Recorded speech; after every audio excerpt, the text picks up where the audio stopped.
Good morning વિદ્યાર્થી મિત્રો। આજે આપણે એકાઉન્ટની અંદર ચેપ્ટર નંબર 8 જે ખાસ આમનોંધ જોઈ રહ્યા છે એની અંદર જે વ્યવહારો નોંધાય છે એનું વર્ગીકરણમાં જે બીજા પ્રકારના વ્યવહારો હતા એટલે કે અન્ય પેટા નોંધોમાં ન સમાતા વ્યવહારો જે લાસ્ટ વિડિયોની અંદર આપણે શીખ્યા હતા એનો એક દાખલો છે સ્વાધ્યાયનો બીજો। જો લાસ્ટ વિડિયોની અંદર તમને વ્યવહારો શીખ્યા અને એનો દાખલો જોયો તો બહુ સરળ હતો, જેમાં હુંડીના વ્યવહારો અને માલ પરતના વ્યવહારો હતા। આજે વ્યવહારો થોડા વધારે છે એટલે કે અન્ય રીતે ગયેલો માલ એક હવાલા નોંધ પણ છે અને ઘસારાની પણ નોંધ છે। ઓકે, તો લાસ્ટ વિડિયોની અંદર જે શીખ્યા ને એમાં હતું ત્રીજા નંબરમાં આપણે A, B અને C જે અન્ય પેટા નોંધોમાં ન સમાતા વ્યવહારો ત્રણ ભાગમાં વહેંચ્યા હતા। એમાં C પ્રકાર જોયો તો વિશિષ્ટ પ્રકારના વ્યવહારો અન્ય રીતે ગયેલો માલ, આગથી, વરસાદથી, ચોરીથી નુકસાન, ત્યાર પછી ઘસારો, ગાલખાત, આ બધા વ્યવહારોની નોંધ પણ ખાસ આમનોંધમાં થાય એ વ્યવહારો આજે જોવાના છે। અને આ વ્યવહારોની અંદર એક હવાલા નોંધ એટલે કે એક આપણે જે વર્ગીકરણ જોયું ને એમાં આખર નોંધો, હવાલા નોંધો પણ શીખવાની છે। તો એક વ્યવહાર હવાલા નોંધનો છે, કારણ આની અંદર કેમ કરાવી દઉં છું, હજુ આપણે શીખવાનું છે, આના પછી કંટેને લઈશ હવાલા નોંધો, આખર નોંધોનો, પણ આપણે આમનોંધની અંદર શીખ્યા છે એટલે તમને ખ્યાલ આવી જાય એવો છે ને એક જ વ્યવહાર છે એટલે હું આ દાખલામાં કરાવી દઈશ। જો વિદ્યાર્થી મિત્રો સ્વાધ્યાયનો દાખલા નંબર 6, નીચેના વ્યવહારો શ્રી રાકેશ પટેલની ખાસ આમનોંધમાં લખો। હવે રાકેશ પટેલની ખાસ આમનોંધમાં લખો એવા ટાઇટલથી એક્ઝામની અંદર ઘણી વખત દાખલો આવેલો છે 3 ગુણ્યામાં। શ્રી રાકેશ પટેલની ખાસ આમનોંધ તૈયાર કરો અથવા શ્રી રાકેશ પટેલના ચોપડે ખાસ આમનોંધ લખો। વ્યવહારો આમાંથી એકાદ બે વ્યવહારો વારંવાર આવેલા છે, યાદ રાખજો, આમાંના જ વ્યવહારો હજુ આપણે શીખીશું કેટલાક વ્યવહારો છે એ અને ઉપર જે શીખ્યા તો આ પ્રકારના વ્યવહારો છે એમાંથી જ આવશે। બીજું, હવે અહીંયા રકમ ઉતારી છે, બહુ નાના અક્ષર છે, બને ત્યાં સુધી ચોપડી સાથે લઈને બેસજો। અહીંયા તમને ખ્યાલ આવે એટલે રકમ ઉતારી રાખી છે, આંતર વ્યવહારો છે। ઓકે, તો જોઈએ વિદ્યાર્થી મિત્રો, જુઓ શ્રી રાકેશ પટેલની ખાસ આમનોંધનું ફોર્મેટ તો તમને ખબર જ છે, તો આપણે મારે ફોર્મેટ બનાવવાનું છે। હવે જે પહેલો વ્યવહાર, ₹5000 નો માલ અનાથ આશ્રમમાં આપ્યો।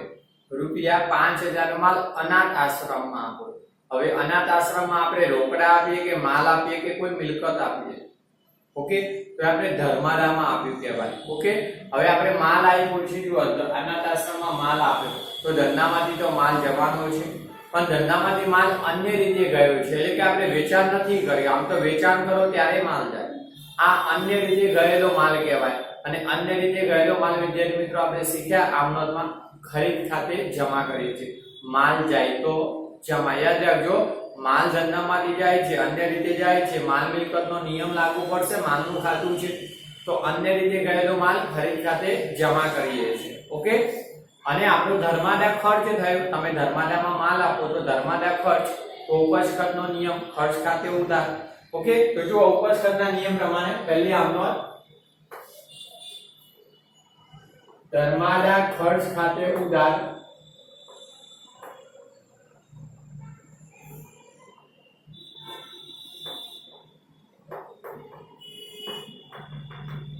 અને આપણે માલ આપ્યો અન્ય રીતે ગયેલો માલ તો તે ખરીદ ખાતે જમા, જે ખરીદ ખાતે। ઓકે, કેટલો? તો 5000 નો।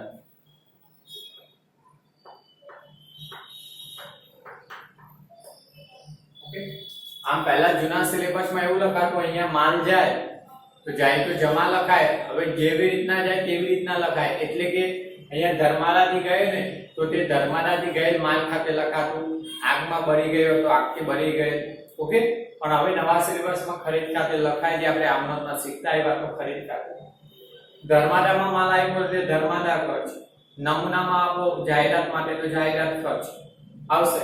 બાબત જે ફરજિયાત લખવી, બાબત જે બોલું છું, જગ્યાનો અભાવ છે, આંત વ્યવહારો છે એટલે બાબત જે હું લખતો નથી પણ તમારે ફરજિયાત લખવી, બાબત જે ઉતારી લેવી હોય તો ઉતારી લેજો।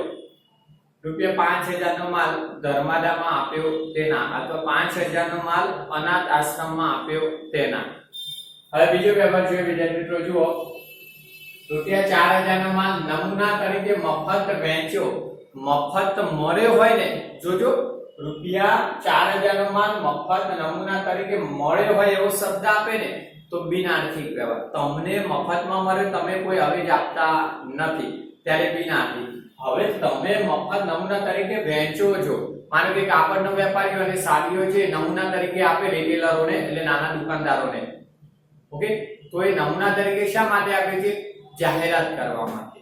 તો ધંધામાંથી એક અવેજ જાય છે, તો જુઓ નમૂના તરીકે માલ આપવામાં આવે તો એ ધંધાનો જાહેરાત ખર્ચ થયો, તો ઉપરસ્કતનો નિયમ, જાહેરાત ખર્ચ ખાતે ઉધાર, અને માલ ગયો ને તો અન્ય રીતે ગયેલો માલ કયા ખાતે? ખરીદ ખાતે જમા. માલ જાય તો માલનું ખાતું જમા થાય.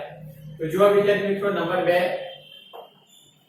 જાહેરાત ખર્ચ થયો, તો જાહેરાત ખર્ચ ખાતે ઉધાર,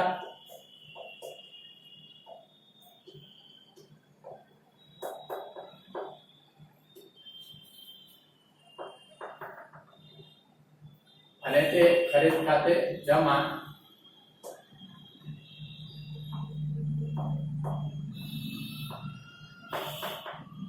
રકમ તો જો 4000 નો માલ આવ્યો તો 4000 રૂપિયા.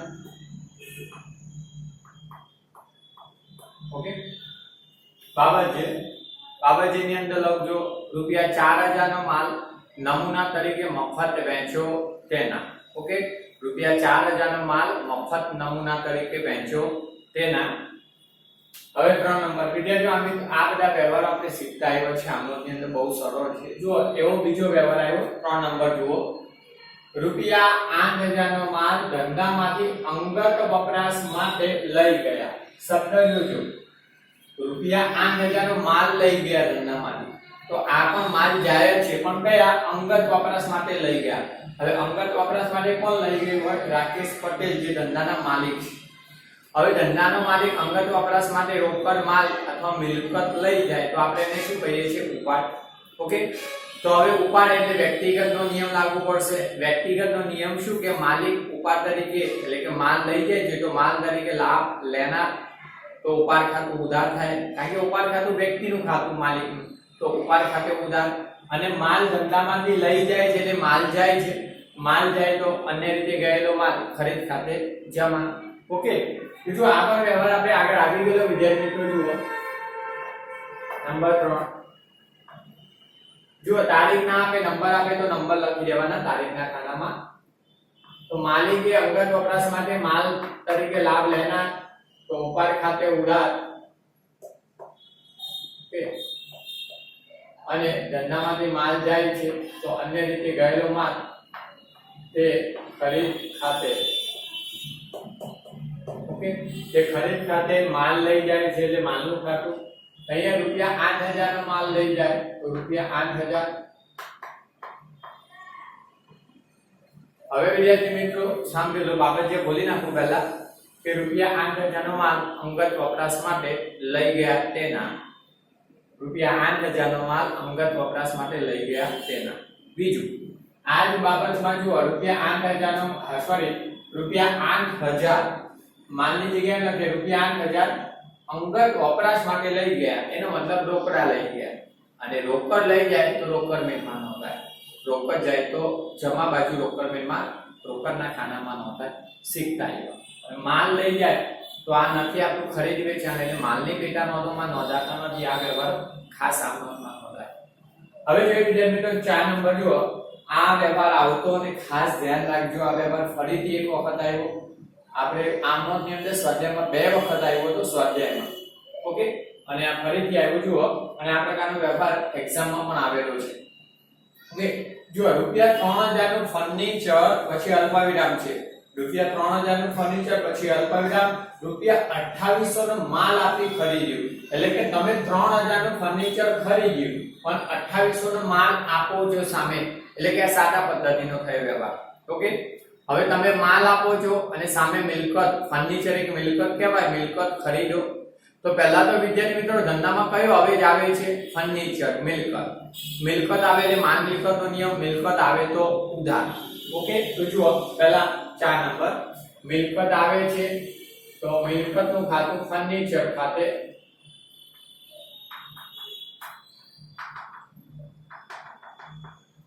કે જે પણ મિલકત ખરીદી હોય ધંધામાં આવે, ફર્નિચર ખરીદી તો ફર્નિચર આવે, સામે આપણને કેલ્ક્યુલેટરનો વ્યવહાર હતો, કેલ્ક્યુલેટર ખરીદ્યું, કેલ્ક્યુલેટર આવે તો, મોબાઈલ ખરીદ્યો, મોબાઈલ આવે તો, કમ્પ્યુટર ખરીદ્યું તો કમ્પ્યુટર આવે તો, એ બધી મિલકતો આવે તો ઉધાર જ કરાય. હવે સામે માલ આપ્યો છે, માલ આપે તો માલ જાય. હવે આ માલ આપણે વેચાણ નથી, અન્ય રીતે ગયો છે. ઓકે, તો તે ખરીદ ખાતે લખવાનું, આની જેમ જ. તો તે ખરીદ ખાતે જમા.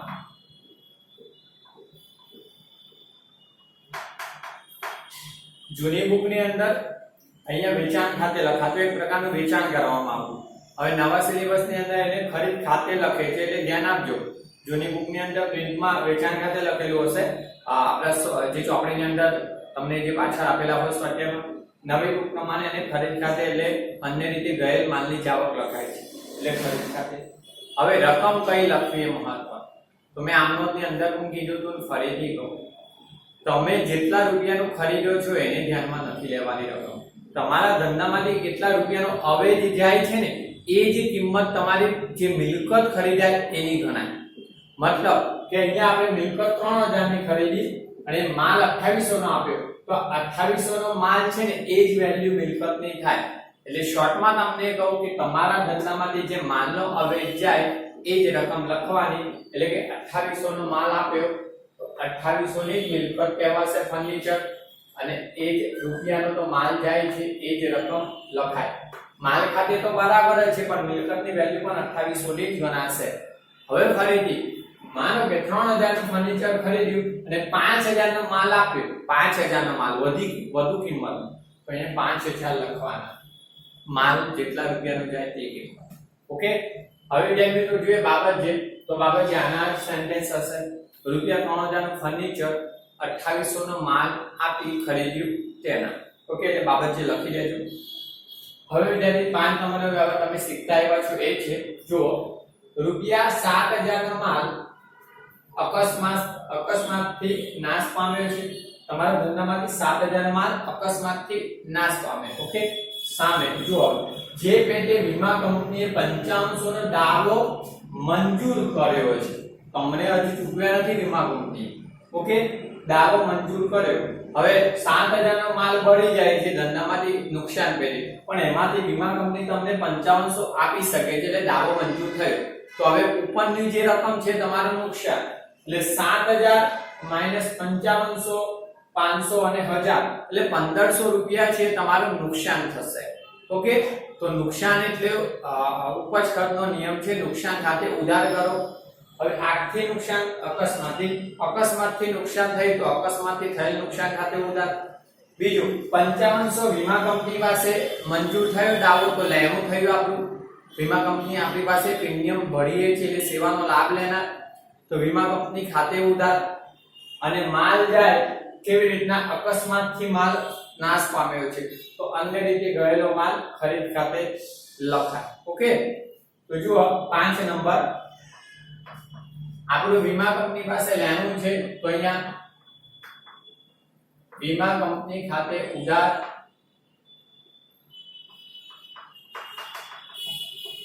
ઓકે, જો વીમા કંપની 7000 પૂરેપૂરા આપી દે ને, તો હવે નુકસાનનું ખાતું લખવું જોઈએ, લખવાનું થાય જ નહીં. જેટલો માલ ગયો એટલો વીમા કંપની આપે છે. ઓકે, બીજું ક્યારે કેવું આપે કે રૂપિયા 7000 નો માલ અકસ્માતથી નાશ પામે, તો 7000 પૂરેપૂરું નુકસાન. ઓકે, અને માલ જાય તો ખરીદ ખાતે પણ 7000. હવે આપણે તો પૂરેપૂરું નુકસાન નથી, જેટલું નુકસાન હોય તે લખીએ. અકસ્માતથી થયેલ નુકસાન ખાતે.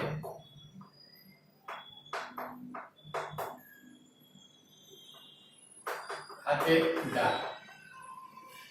ઓકે, અને તે અન્ય રીતે માલની જાવક એટલે ખરીદ ખાતે. ખરીદ ખાતે રકમ જુઓ, માલ કેટલાનો ગયો 7000 નો, તો અન્ય રીતે ગયેલો માલ 7000, માલની જાવક જમા થઈ. ઓકે, તો જમાના ખાનામાં 7000. વીમા કંપની કેટલા આપે છે 5500, તે વીમા કંપની ખાતે લેણું થયું આપણું 5500 રૂપિયા. ઓકે, હવે કેટલું નુકસાન, તો 7000 નો માલ ગયો નાશ પામ્યો, એ પૂરેપૂરું નુકસાન હતું, પણ વીમા કંપની 5500 આપે તો એટલું લેણું માઈનસ કરો 5500 નું, તો 1500 એ આપણું નુકસાન નુકસાન વીમા આખી થઈ અકસ્માતથી થઈ નુકસાન થાય. ઓકે, વિદ્યાર્થી મિત્રો આ વ્યવહારો આપણે આવી ગયા હતા. આગથી બળી ગયેલ માલ ના આવતા, વરસાદથી પલળી ગયેલ માલ ના આવતા, એમાં પણ વીમા કંપની આપે. પૂરમાં માલ તણાઈ જાય તો પૂરથી થયેલ નુકસાન, વરસાદમાં પલળી જાય તો વરસાદથી થયેલ નુકસાન લખાય. બીજું વિદ્યાર્થી મિત્રો બાબત છે તો આના સેન્ટેન્સ જ લખવાનું થાય કે ₹7,000 નો માલ અકસ્માતથી નાશ પામ્યો, જેની સામે વીમા કંપનીએ 5500 નો દાવો મંજૂર કર્યો તેના. આ નુકસાન 1500 થયું એવું લખવાનું નથી બાબત જેનું, એ વ્યવહારમાંથી જ ઉદ્ભવે છે 1500. ઓકે, હવે વિદ્યાર્થી મિત્રો બાબત જે લખી લેજો. 5 વ્યવહારો થયા, બાકીના 3 વ્યવહારો આપણે ઉપર ગણી નાખીએ છીએ. ઓકે, તો ઉપર લખી નાખીએ બાકીના 3 વ્યવહારો. આ સ્ટોપ કરીને ઉતારી દો. ઓકે, ઉપર બાકીના 3 વ્યવહારો કરાવી દો. ટોટલ લખી લઉં છું. જો 3 વ્યવહારો છે આવી જશે તો આ ટોટલ કરી નાખીએ આપણે. 8 ને 4 12, 12 ને 5 17, 5 ને 4 9 ને 8 17. ઓકે, 17,000 ટોટલ લખીને એકવાર 3 વ્યવહારો જવા દઉં છું.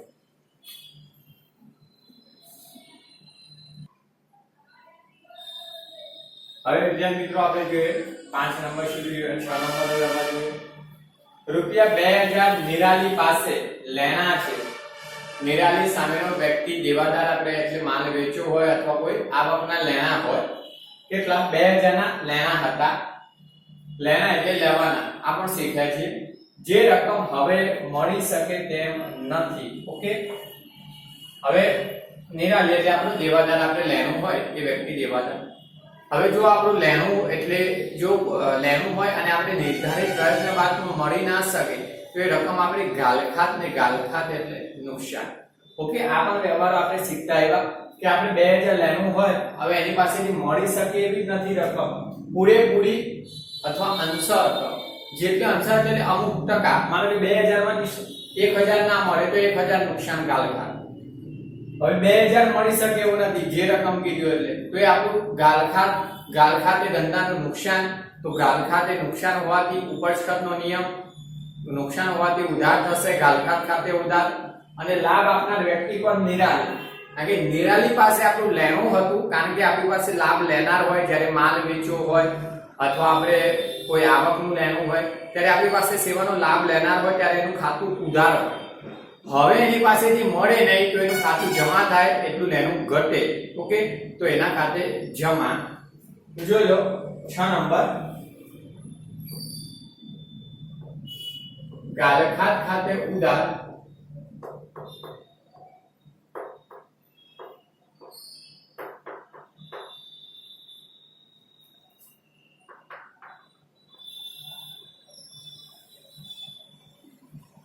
કે લાભ આપનાર વ્યક્તિ દેવાદારનું ખાતું એટલું જમા થાય, તો દેવાદાર નિરાલી, તો નિરાલી ખાતે જમા. રકમ તો 2,000.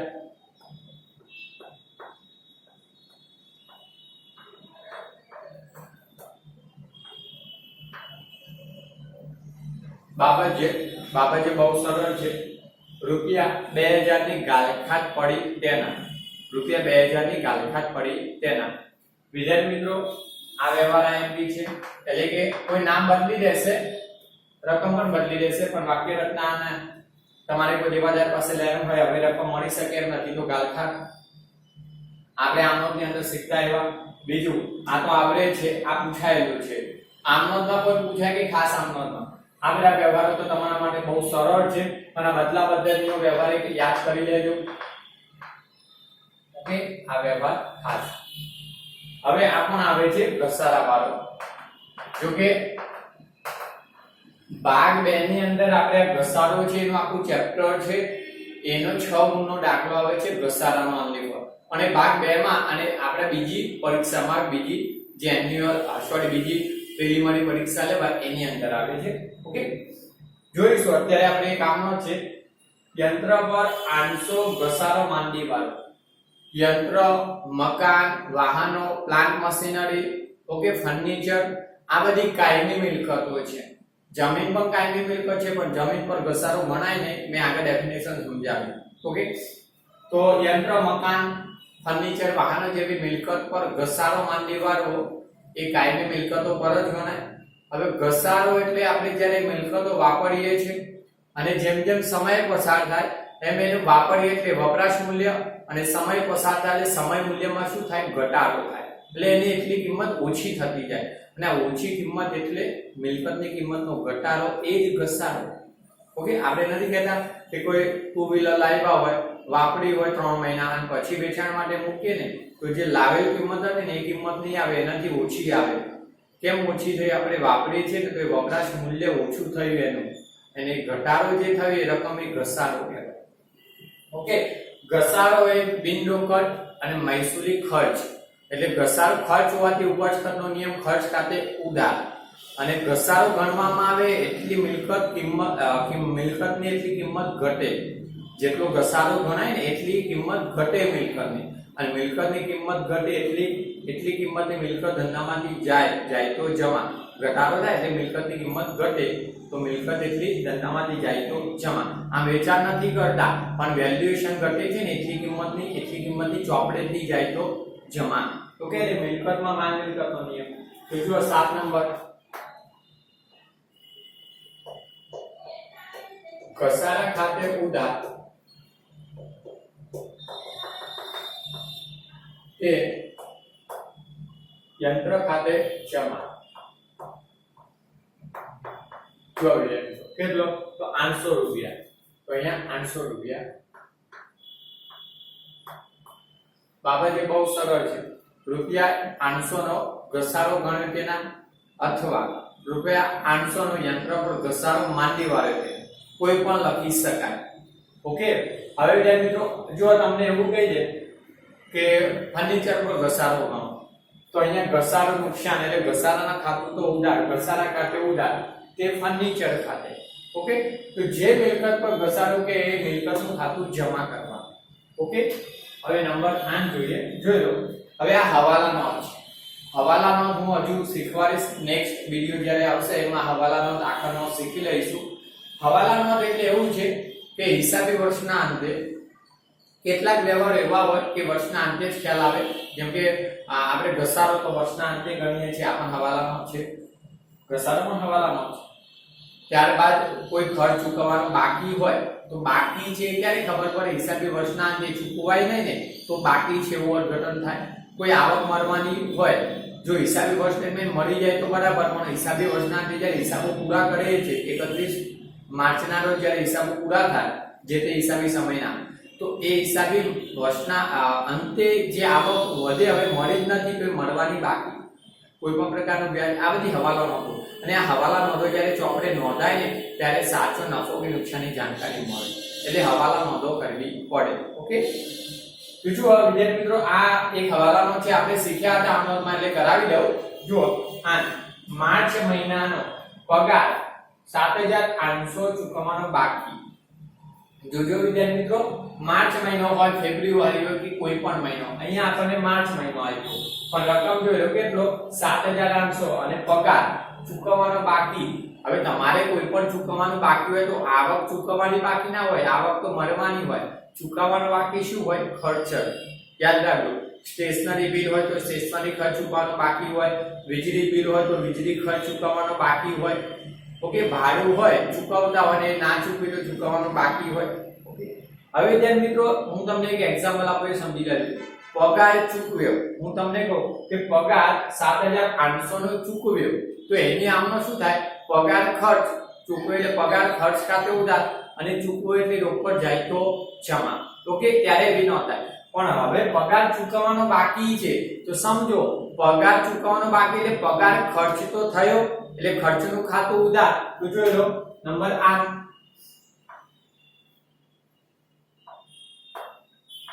પગાર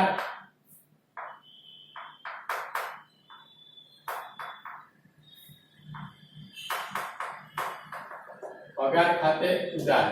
ઓકે, હવે જો ચૂકવી નાખો ને વિદ્યાર્થી મિત્રો તો તે રોકડ જાય તો જમા. પણ હવે ચૂકવવાનું બાકી છે તો આપણું દેવું થયું. ઓકે, હવે એ વ્યક્તિએ આપણા ધંધામાં સેવા આપી હોય, કોઈ એમ્પ્લોયી છે કર્મચારી, એને ધંધામાં સેવા આપી હોય, કામ કરી હોય, તો વ્યક્તિ સેવાનો લાભ આપનાર છે એટલે પગાર ચૂકવવાનું બાકી, તો જે ખર્ચ ચૂકવવાનું બાકી હોય આપણું દેવું, કારણ કે આપણે ચૂકવ્યો નથી એને હજુ 7,800 આપણે ચૂકવવાના બાકી છે.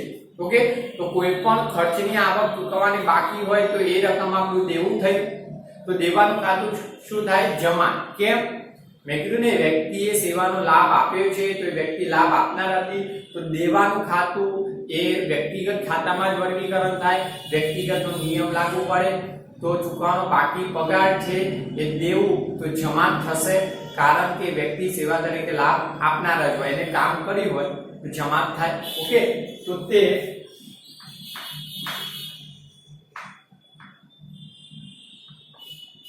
ચૂકવવાના બાકી પગાર ખાતે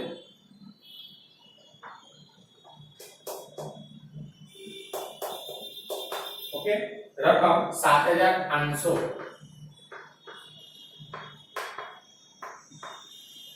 ક્લિયર.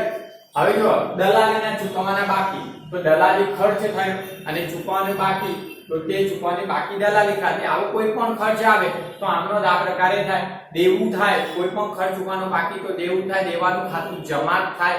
કેમ જમા થાય? તો મેં હમણાં કીધું વ્યક્તિએ ધંધામાં સેવા આપી હોય તો વ્યક્તિ લાભ આપનાર હોય અને દેવાનું ખાતું વ્યક્તિગતમાં આવે, કારણ કે વ્યક્તિ લાભ આપનાર હોય તો લાભ આપનાર ખાતે જમા એટલે દેવાનું ખાતું જમા થાય.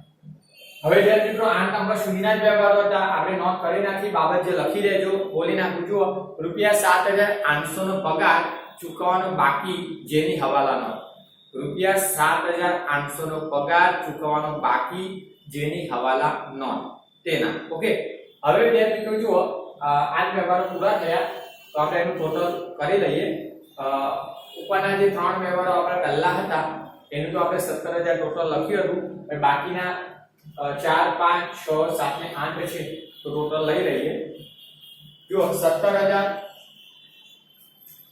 પ્લસ 2,000 પ્લસ 800 7,800 2800 5500 અને 1500 એટલે 37,400. ઓકે, ફરીથી એક વખત ટેલી કરી નાખો. જોઈએ જમામાં પણ 17 આવશે, 2,800 એટલે 2800, 7,800 2800 અને 7,000 એટલે 37,400. ઓકે,